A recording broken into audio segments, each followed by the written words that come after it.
This second course is about pattern making and some draping.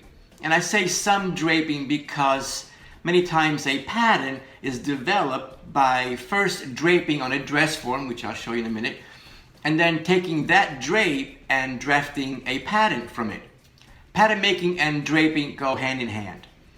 And in fact, you will see me going back and forth between pattern making and draping. The first concept and question that we need to address is, how do you take a two-dimensional piece of paper, a pattern, and create a three-dimensional shape and design from it? In this course, you will learn basic principles of pattern making, such as dart manipulation, adding fullness. You will learn techniques such as pivoting and slashing and spreading. And you will learn a whole bunch of new words and terminology such as slopers and blocks and darts and pleats and tucks and shirring, princess seam style lines, yokes, seam allowance, etc.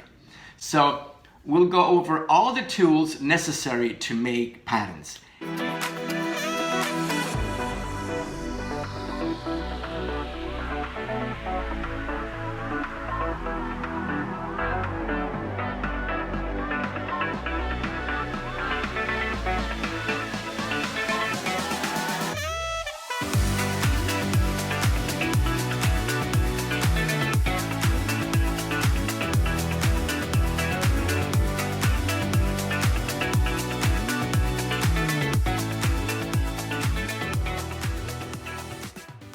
Okay?